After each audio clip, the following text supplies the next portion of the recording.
हमें बताया जाता है चाइल्डहुड फ्रेंड्स गैदरिंग, जहाँ पे एम्पायर के फ्यूचर पिलर्स को इकट्ठा किया गया था। उन सबको पिक किया था एम्प्रेस अजीनी ने खुद। और आज का दिन भी क्राउन प्रिंस पैसियन उसके इर्द गिर्द बच्चे थे। लेकिन तब वहाँ पे वो ट्विंस वो कहते हैं मैं तो बहुत ज्यादा बोर हो गया, और दूसरा भी सोफे के साथ लेटा हुआ था। तो दोनों कहते हैं कितना बोरिंग है ना, कितना बोरिंग है। तो बाकी बच्चे कहते हैं हमने कभी भी ट्विंस को इतना बोर होते हुए नहीं देखा। दूसरा कहता है ना ना, उनके टेंशन ना हासिल करना, वो लोग हमें भी तंग करेंगे। तो तब वो ट्विंस वो तो बिल्कुल बेकार लेटे हुए थे। तो तब उनमें से एक कहता है सीएल तुम्हें क्या लगता है? दूसरा कहता है हाँ नोएल, मुझे भी लगता है कि इसी वजह से है। तो दोनों एक दूसरे को देखते हैं, वो कहते हैं हाँ हाँ मुझे भी सेम टू सेम ऐसा ही लगता है, ये सब कुछ एरिनल की वजह से है क्योंकि वो यहाँ पर नहीं आई ना। और दोनों ही बहुत ज्यादा बोर हो रहे थे। वो कहते हैं वो यहाँ पर आती ना तो कितना मजा आता, कितना मजा आता, हम कितने एक्साइटेड थे कि वो यहाँ पर आएंगी और उसको तंग करना तो कितना अच्छा लगता ना। और हारून भी उसके साथ था। लेकिन सेल कहता है तुम्हें पता है नोएल, मुझे कुछ खबर पता चली है। वो कहता है क्या कोई खबर? वो कहता है हाँ बिल्कुल। उसके कान में कहता है हिज हाईनेस सीक्रेटली हमारी पीठ पीछे एरिनल से मिलते रहते हैं। दूसरा कहता है क्या ये तो धोखा हुआ ना। तो दोनों हंसते हुए कहते हैं अच्छा हमें धोखा देने की कोशिश कर रहे हैं, हम लोग को तो रिवेंज लेना होगा ना। और दोनों बहुत ज्यादा शरारती थे। वो कहते हैं ठीक है हमें ही साइनस पे जासूसी करनी होगी। और तब हमें अगला दिन दिखा जाता है और इस तरह वो दोनों वो तो जासूसों वाला लिबास पहन के आगे थे। वो कहते हैं आज हम पूरा दिन ही साइनस के पीछे रहेंगे। तो दूसरा कहता है हाँ हाँ हम उसे बताएंगे कि हमारे बगैर मजे करने से क्या होता है। तो तब उनका गार्ड तो दूसरे गार्ड से माफी मांग रहा था। वो कहता है मुझे माफ कर दे, मुझे माफ कर दे। लेकिन वो दोनों कहते हैं ब्राउनिंग जल्दी करो ना। तो ब्राउनिंग बेचारा वो भी गेम की तरह माफी मांगी जा रहा था। वो कहता है मुझे माफ कर दे लेकिन मेरे यंग मास्टर्स थोड़े से शरारती हैं। और तब हमें वो दिखा जाते हैं जो कि ही साइनस के पीछे थे। और तब हमारा हीरो वो तो अपनी लेसन ले रहा था। तो सीएल कहता है हिज हाइनेस तो सुबह सुबह बिजी हो रहते हैं। तो रॉयल कहता है हाँ बिल्कुल, जब हम मेंशन वापस जाएंगे ना तो हमें भी लाइसेंस मिलेंगे। लेकिन फिर भी ये तो बहुत ज्यादा पढ़ाई करता है। और उसका दूसरा शेड्यूल था tea time is her majesty empress Eugenie. तो दोनों कहते हैं ऐसा लगता है हर मैजेस्टी और हिज मैजेस्टी आपस में बहुत ज्यादा क्लोज हैं। तो वो कहते हैं हाँ मुझे भी ऐसा लगता है। और उसके बाद वो स्पोर्ट्समैनशिप ट्रेनिंग के लिए चला गया था और वो हारून के साथ स्पोर्ट्समैनशिप कर रहा था। तो नोएल कहता है वो तो हारून के साथ ट्रेनिंग कर रहा है ना, जिसकी फैमिली इंपीरियल गार्डियन नाइट्स की फैमिली है। वो कहता है हाँ ऐसा लगता है वो रोजाना फिजिकल ट्रेनिंग भी लेता है, लेकिन इसका शेड्यूल तो बहुत ही ज्यादा टफ है। तो तभी सीएल को तो नींद आ रही थी। वो कहता है मुझे तो नींद आ रही है नोएल। तो नोएल कहता है उठ जाओ सीएल, अगर कोई हमें पकड़ लेगा ना तो फिर हम उसका पीछे नहीं कर पाएंगे। वो कहता है फिर भी मैं थोड़ी सी झपकी ले लूं। वो कहता है बिल्कुल नहीं, हमारा मिशन उसे सक्सेसफुल करना ही होगा। लेकिन सबको पता था कि वो लोग उसके पीछे थे और सारे गार्ड्स वो सोचते हैं ये लोग हिज हाइनेस का पीछा कर रहे हैं, लेकिन वो बच्चों का खेल समझ के इनको इग्नोर कर देते हैं। और तब हारून और हमारा हीरो वो लोग आपस में स्वॉर्डमैनशिप कर रहे थे। लेकिन तभी उनकी स्वॉर्डमैनशिप ट्रेनिंग खत्म हो गई थी। तो उसका इंस्ट्रक्टर कहता है क्या कोई चीज आपको तंग कर रही है योर हाइनेस? ऐसा लगता है कि आजकल आपको फोकस करने में थोड़ा मसला हो रहा है। तो हमारा हीरो कहता है एक्चुअली मैं किसी बारे में बहुत ज्यादा फिक्रमंद हूँ और ये मेरी एक दोस्त के बारे में है। और तब क्राउन प्रिंस ने हारून और अपने इंस्ट्रक्टर को सारी स्टोरी बता दी थी। तो वो कहता है अच्छा तो आपका मतलब है कि आपको यंग मिस के बारे में फिक्र हो रही है ना। और वो उनका फर्स्ट सेशन था हेल्दी काउंसिल के बारे में, क्योंकि वो एरिनल के बारे में फिक्रमंद था। वो कहता है हाँ हाँ बिल्कुल, मैं सर जेड के एडवाइस को फॉलो तो कर रहा हूँ, लेकिन मैं चाहता हूँ वो और ज्यादा हेल्दी बन जाए, और इसलिए क्या मैं उसको हेल्दी बनाने के लिए कुछ और कर सकता हूँ? तो वो तीनों सोचने लग जाते हैं। वो कहते हैं अच्छा हेल्दी, मेरा मतलब है एक्सरसाइज करने से वो हेल्दी हो जाएंगी ना, क्योंकि एक हेल्दी बॉडी में ही हेल्दी माइंड हो सकता है, आपको नहीं लगता? दूसरा कहता है हाँ हाँ मुझे भी ऐसा लगता है और ऐसा तो जरूर होगा ना। तो ग्रेहम सोचता है पिछली बार जब वो थोड़ी थी तो कोलैप्स हो गई थी, सीरियसली ये लोग बात नहीं मान रहे। तो तब हमारा क्राउन प्रिंस कहते हैं ऑफ कोर्स मैंने भी ऐसा सोचा था, लेकिन एरिनल वो तो एक्सरसाइज में बिल्कुल भी अच्छी नहीं है और मैं उसकी हेल्प नहीं कर सकता, उसको तो थोड़ा सा चलना भी बहुत ज्यादा मुश्किल लगता है।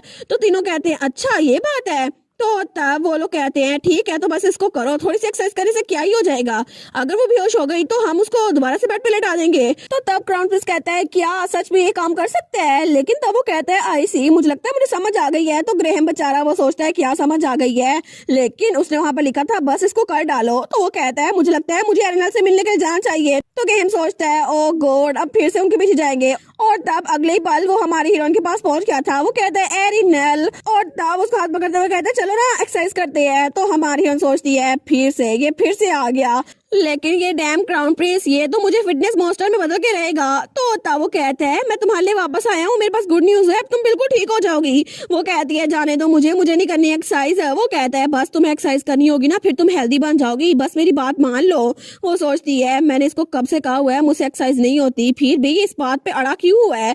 तो तब वो उसको घसीट के लेके जा रहा था। तो वो कहता चलो चलो सबसे पहले हम वॉकिंग की प्रैक्टिस करते हैं, थोड़ा सा चल लो ना 10 मिनट तक, फिर उसके बाद हम कुछ और करेंगे। वो कहती है मैं तो बहुत ज्यादा थकी हुई हूँ, ये बहुत ज्यादा थका देने वाला है, अगर मैं चलते चलते बेहोश हो गई तो। वो कहता फिक्र ना करो, अगर तुम नीचे गिर गई ना मैं फिर भी तुम्हें पकड़ लूंगा। वो कहती है अच्छा तुम ऐसा कैसे करोगे? तो तब उसको उठा लेता है। वो कहता है बिल्कुल ऐसे ही, देखो ना मैं कितना ज्यादा पावरफुल हूँ। और तब उसने उसको उठा लिया था। वो सोचती है क्या ये भी तो 7 साल का बच्चा है ना, लेकिन क्या सच में ये किसी और बच्चे को ऐसे उठा सकता है? और इसकी स्ट्रेंथ तो बहुत ज्यादा अब नॉर्मल है। वो कहता है तुम्हें क्या लगता है क्या मैं तुम्हारी हेल्प कर सकता हूँ ना? और तब स्माइल करा था। तो एरिनल सोचती है सीरियसली मैं इसकी अनकंडीशनल काइंडनेस के पीछे की रीजन समझ नहीं पा रही, लेकिन फिर भी मुझे एक स्ट्रॉन्गर अप्रोच चाहिए, मुझे इतना आइडिया नहीं था। तो तब वो मान जाती है और उसके बाद वो लोग एक्सरसाइज करने के लिए बाहर आ गए थे। लेकिन जब वो बाहर आए थे तो तब वो चलने लग गई थी। वो कहता है लेकिन एरिनल आखिर तुम हमेशा अकेली क्यों रहती हो? तो तब वो आगे चल रही थी और क्राउन प्रिंस उसके पीछे था।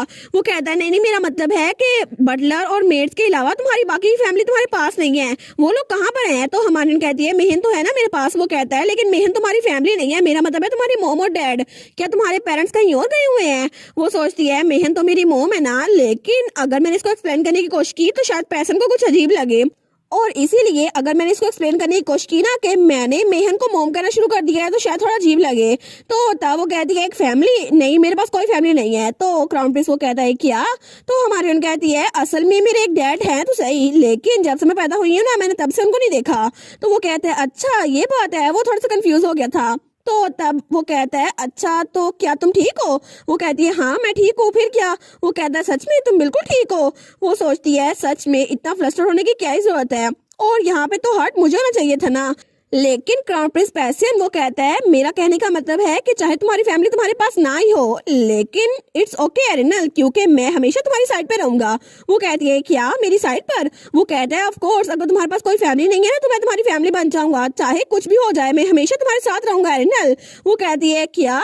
तो हमारी एरिनल सोचती है अभी के लिए क्राउन प्रिंस को ये अंदाजा नहीं है कि इसने जो कहा है वो ज्यादा डेंजरस हो सकता है, लेकिन फिर भी इसका ये कंफर्ट और ये काइंडनेस मुझे बहुत ज्यादा अच्छी लग रही है। और तब उसका हाथ पकड़ लेता है। तो वो कहता है हाँ क्या हुआ? तो तब वो स्माइल करती है। वो कहता है वाओ, एरिनल ने स्माइल की। लेकिन तभी एरिनल के सामने उसकी दूसरी साइड आ जाती है। उसकी साइड कहती है सच में तुम्हें इन अल्फाज पे यकीन है? वो तुम्हें अपने साथ रखेगा और तुम उस पर रिलाई कर सकती हो? और उसकी परछाई वो उसको डराते हुए कहती है ये तुम्हारी लाइफ है और इसके लिए सिर्फ तुम ही रिस्पॉन्सिबल हो, वो कभी भी तुम्हारे साथ नहीं रहेगा और तुम उस पर डिपेंड नहीं हो सकती। तुम्हें पता है ना वो भी तुम्हें छोड़ के चला जाएगा, जैसे तुम्हारी मॉम ने तुम्हें छोड़ा था और जैसे कि इस लाइफ में तुम्हारे फादर ने तुम्हें छोड़ दिया है।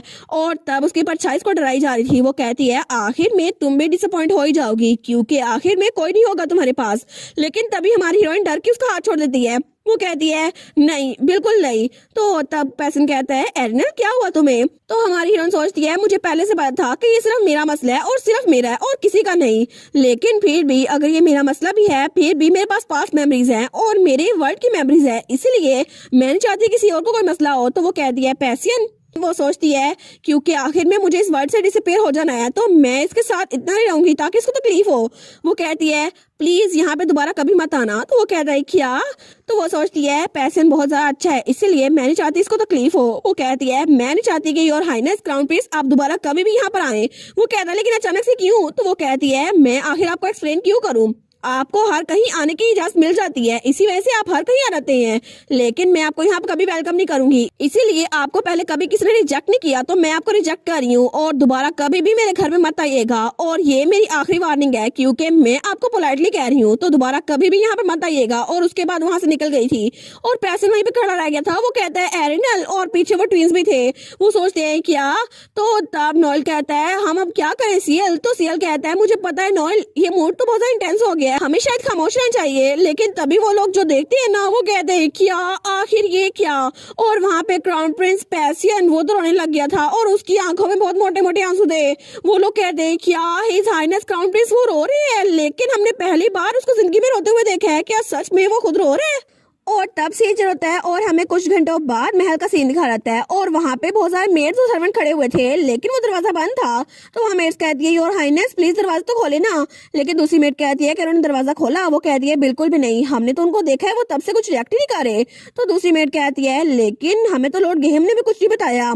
तो क्या सच में ही साइनस रो रहे थे? तो तभी वहां पे गेम आता है। दूसरी कहती है मुझे नहीं पता, लेकिन पता नहीं उनको किसने रुलाया है। और लॉर्ड गेहम ने तो कहा था वो कभी नहीं रोए, लेकिन गेहम वो सोचता है ये तो कुछ ज्यादा ही बुरा हो गया। अगर ये यूजुअल होता ना तो उनको अगर कोई फूड मिलती या फिर कोई प्रेजेंट मिलता तो वो खुश हो रहते, लेकिन अभी के लिए उनको कोई भी चीज खुश नहीं कर रही। तो दरवाजा खोलता है तो वो सोचता है क्राउन प्रिंस आज तो बिल्कुल भी वैसे नहीं लग रहे जैसे पहले होते थे। और जब वो दरवाजा खोल के देखते हैं तो वहाँ पे क्राउन प्रिंस पैसिन बैठा हुआ था और उसकी गोद में बिल्ली थी जिसको बस हिला रहा था। लेकिन तभी गेहम वहाँ पे आता है। वो कहता है योर हाइनेस, क्या सच में आप मुझे बताने नहीं वाले कि आखिर हेल्बन स्टेट में क्या हुआ था?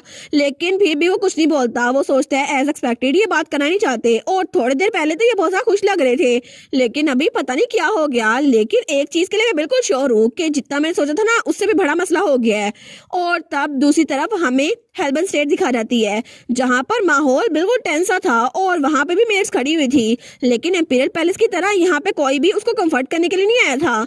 लेकिन हेल्बन स्टेट में भी बिल्कुल साइलेंस थी और वहां पे बिल्कुल खामोशी थी, क्योंकि एरिनल जिसने क्राउन प्रिंस को बाहर निकाल दिया था उसने अपने आप को कमरे में बंद कर लिया था और उनमें से भी किसी को पता नहीं था क्या हुआ है। और सारी मेड्स वहां पे बातें कर रही थी। आखिरी बार हमने उनको ट्विंस और हिसाइरस के साथ देखा था। दूसरी कहती है सैफरन ट्विंस, लेकिन वो यहाँ पर क्या कर रहे थे? तीसरी कहती है मुझे नहीं पता, लेकिन वो तीनों यहाँ पर थे। उसके बाद से उन्होंने अपने आप को कमरे में बंद कर लिया। पता नहीं लॉर्ड मेहन इस बारे में कुछ कर सकते हैं। और तब वहां पे मेहन आता है तो तब वो उन मेड्स को देखते हैं। तो तभी वहां पर हमारी हीरोइन की चाइल्ड केयर टीम की एक मेड भी खड़ी थी। तो मेहन कहता है मैं एक इमरजेंसी मीटिंग रख रहा हूँ, सारे के सारे चाइल्ड केयर टीम के मेंबर्स को बुला के लाओ। और उसके बाद वो लोग वहां बैठ गए थे और वहां पे सारी की सारी मेड्स और बटलर भी था। तो तब मेहन अपना सर पकड़ लेता है। वो सोचता है मेरा सर सच में दर्द कर रहा है और मैंने चाइल्ड केयर टीम को स्पेशली यहाँ पर बुलाया है क्योंकि इमरजेंसी है, क्योंकि इंपीरियल पैलेस से मुझे एक लेटर मिला था और वहां पे लिखा है कि कुछ हुआ है जिसकी वजह से क्राउन प्रिंस ने अपने आप को कमरे में बंद कर लिया है। और तब जब वो हमारी एरिनल के पास गया था वो कहता है माय लेडी, लेकिन तब हमारी एरिनल उसकी आंखों में भी आंसू थे। वो सोचता है मैंने कभी नहीं सोचा था कि लेडी एरिनल उनको मैं इस तरह देखूंगा। तो तब उनसे कहता है चाइल्ड केयर तो सच में बहुत ज्यादा टफ है। वो सोचता है मैं जितनी मर्जी बुक्स पढ़ लूं लेकिन बच्चों को समझना कभी भी आसान नहीं होता। तो बाकी की मेड्स भी वहां पर बैठी थी। वो सोचती है हम भी आपकी बात से अग्री करते हैं, हम भी कुछ नहीं कर सकते। तो मेहन कहता है मैं सबको डिटेल्स नहीं बताऊंगा, सबने नोटिस कर लिया होगा कि क्या हुआ है। और यंग लेडी वो तो बहुत ज्यादा डिस्ट्रेस में है, इसमें चाहता हूँ कि तुम लोग मुझे एडवाइस करो कि मुझे क्या करना चाहिए। तो लीना कहती है हम लोग थिएटर से लोगों को क्यों नहीं बुलाते हैं, उसकी वजह से वो बच्चों का शो करेंगे और वो खुश हो जाएंगी, है ना? तो बटलर कहता है हाँ ऐसा हो सकता है, लेकिन क्या पता हम उन्हें स्टोरी बुक्स पढ़ के सुनाए, पिछली बार भी उनको पसंद आई थी। और तब वो कहती है क्या हो कि हम लॉर्ड मेहन से कहें कि वो एक दिन उनके साथ अकेले में गुजारे।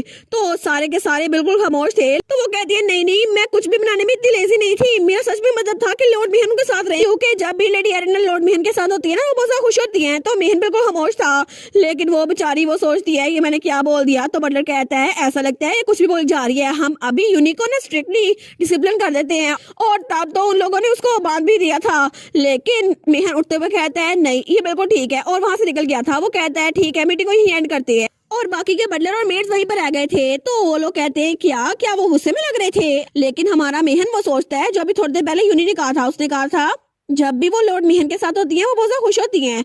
वो सोचता है मैं कभी भी बच्चों को समझ नहीं पाया, लेकिन लेडी एरिनल उनके साथ मेरी इतनी मेमोरीज नहीं है, फिर भी उन्होंने मुझे कहा था कि मैं उनको फेरी टेल बुक पढ़ के सुनाऊं और फिर भी वो खुश थी और मैंने उनकी विश को मान भी लिया था, लेकिन मुझे लगा था शायद चीजें अच्छी हो जाएंगी। और वो कहता है मैं कितना फुलिश था ना, और जब उन्होंने मेरी तरफ हाथ बढ़ाया था ना तो मुझे उनका हाथ छोड़ना नहीं चाहिए था। लेकिन तब वो जाते हुए सोचता है फिर भी रेग्रेट्स के लिए अभी थोड़ा जल्दी हो गया है, मुझे उनको संभालना होगा।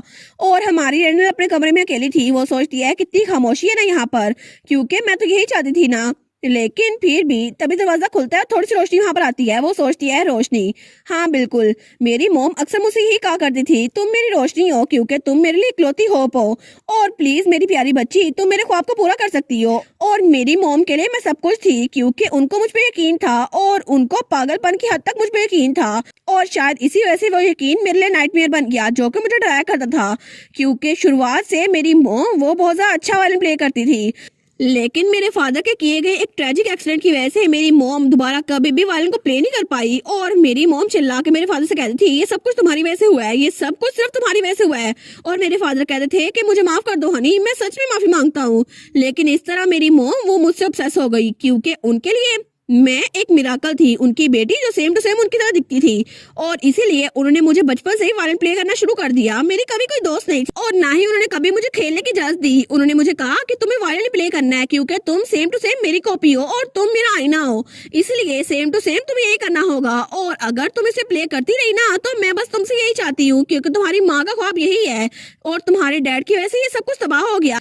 क्या तुम अपनी मॉम का ख्वाब पूरा नहीं करोगी? लेकिन वायलिन प्ले करते हुए हमारी हीरोइन, उसकी आंखों से आंसू आ रहे थे। वो सोचती है पता नहीं मैंने कितना स्ट्रगल की और मैंने अपने आप को कितना धकेला, लेकिन आखिर में मैंने अपनी मॉम को डिसअपॉइंट कर दिया क्योंकि सच ये था कि वो मुझसे प्यार नहीं करती थी, वो मेरी उस एबिलिटी से प्यार करती थी जो मैं वायलिन प्ले करके किया करती थी, क्योंकि उनके लिए उनकी बेटी सिर्फ उनका वो ख्वाब था जिनको वो पूरा नहीं कर पाई थी। और जब फाइनल राउंड था तब मेरे हाथ बहुत ज्यादा कांप रहे थे और मैं उस बॉल को उठा ही नहीं पाई थी। तो तब मेरी मॉम, उन्होंने मेरी तरफ बहुत ज्यादा घूर के देखा और तब उन्होंने कहा आखिर तुम मुझे इस तरह डिसअपॉइंट कैसे कर सकती हो, तुम्हारी इतनी हिम्मत। और वो दिन था फाइनल इंटरनेशनल कंपटीशन का, क्योंकि उस दिन मैं अपने बॉल को उठा ही नहीं पाई और वायलिन प्ले करना तो दूर की बात, मैं तो हिल भी नहीं पाई। और तब मेरी मॉम मुझसे दूर हो गई और उन्होंने बिना किसी हिचकिचाहट के मुझे अबंडन कर दिया। उसके बाद दोबारा कभी भी उन्होंने मुझे नहीं देखा। और इस तरह उस कंपटीशन के खत्म होने के बाद 2 महीनों के बाद मेरे फादर पहली बार मुझसे मिलने के लिए आए। उन्होंने कहा ये सब कुछ तुम्हारी वजह से हुआ है, तुमने अपनी मॉम को डिसअपॉइंट कर दिया और तुम्हारी मॉम बहुत ज्यादा हर्ट हुई है, लेकिन तुम्हारी मॉम बहुत ज्यादा पिटीफुल इंसान है और तुम्हें उन्हें समझना चाहिए। और मेरे डैड ने मुझे यही कहा था कि तुम्हें वो चीजें करनी चाहिए जो तुम्हारी मॉम चाहती है, लेकिन अगर तुम वो नहीं कर सकती तो फिर हमारा तुमसे कोई ताल्लुक नहीं होगा। और उसके बाद वहां से निकल गए थे। तो वो सोचती है उसके बाद से मैं चाहे जो कुछ मर्जी खाती रहूं या जो कुछ मर्जी करती रहूं, उन्होंने मेरी तरफ ध्यान ही नहीं दिया और उन्होंने मुझे अकेला छोड़ दिया। लेकिन एक दिन अचानक से उसके हाथ से चीजें नीचे गिर जाती हैं और वहां पे इंटरनेशनल कंपटीशन में जीतने की किसी और की खबर चल रही थी और टीवी पे चलती हुई न्यूज पर वो घुरी जा रही थी क्योंकि वहां पे उसकी मॉम किसी और लड़के के साथ खड़ी थी। वो सोचती है क्या मॉम ने किसी और को अडॉप्ट कर लिया, लेकिन मॉम मैं अभी भी यहाँ पर हूँ, मैं यहीं पर हूँ, प्लीज आप मेरी तरफ देखे ना, मैं अभी भी जिंदा हूँ, तो क्यों आखिर आपने मुझे क्यों छोड़ दिया? और तभी कोई उसके कंधे पे रखता है और कहता है तुम बस गिव अप कर दो। और तब उसको अपनी तरफ करते हुए कहता है तुम्हारी अपनी फैमिली ने तुम्हें धक्का दे दिया और तुम चाहती हो कोई और तुम्हें एक्सेप्ट करे, ऐसा कभी नहीं होने वाला। और तब वो एरिनल वाली बॉडी में थी। वो सोचती है मेरी इस लाइफ में भी कोई मेरे साथ नहीं रहेगा क्योंकि मैं बिल्कुल ऐसी ही रहूंगी। और जब क्राउन प्रिंस पैसियन मेरे साथ था ना और उसने कहा था एरिनल मैं हमेशा तुम्हारे साथ रहूंगा, लेकिन चाहे वो कुछ भी कर ले वो हमेशा मेरे साथ नहीं रह सकता, इसीलिए मैं उसकी फैमिली नहीं बन सकती। और शायद इसी वजह से मैं चाहती थी वो मुझ पे गिव अप कर दे, लेकिन उसको बुरा भला कहकर मुझे बहुत ज्यादा बुरा लग रहा है। और तब वो तो रोई जा रही थी। वो सोचती है इस पूरी दुनिया में मेरे लिए किस्मत बिल्कुल भी अच्छी नहीं है क्योंकि मुझे एक ऐसी बॉडी मिली। और तब वो तकिए में सर रख के रोई जा रही थी। वो सोचती है क्योंकि मेरी मॉम वो भी मुझे पसंद नहीं करती थी और इस बार भी कोई मुझे पसंद नहीं करेगा। लेकिन तभी दरवाजे पे दस्तक होती है, कोई कहता है माय लेडी ये मैं हूँ मेहन। वो सोचती है क्या मेहन, लेकिन मेहन तो थोड़ी देर पहले यहाँ पर था और उसके बाद चला गया, लेकिन अभी दोबारा यहाँ पर क्यों आया है? और उसको थोड़ा थोड़ा करके मेहन नजर आ रहा था तो वो उठ के बैठती है। तो मेहन उसके पास आके कहता है माय लेडी। वो कहती है हाँ क्या हुआ? तो मेहन कहता है माय लेडी कल हम दोनों घूमने के लिए जा रहे हैं एक ट्रिप पर, ठीक है तो आप मेरे साथ चलेंगी और वो जगह बहुत ज्यादा अच्छी है तो आपको किसी और के बारे में फिक्र करने की जरूरत नहीं है क्योंकि मैं आपकी फैमिली के तौर पर आपके साथ जा रहा हूँ। और वो जगह वो तो वेकेशन स्पॉट के लिए बहुत ज्यादा फेमस है। और इसी के साथ ये वाला पार्ट यहीं पर ख़त्म। तो आप लोग बताइएगा आप लोग को ये पार्ट कैसा लगा और वीडियो को लाइक और चैनल को सब्सक्राइब लाजमी कीजिएगा। बाकी वीडियोस का लिंक भी स्क्रीन पर नज़र आ रहा होगा तो काइंडली उनको भी चेकआउट कर लें। और thank you so much for watching my videos. Stay safe, bye bye.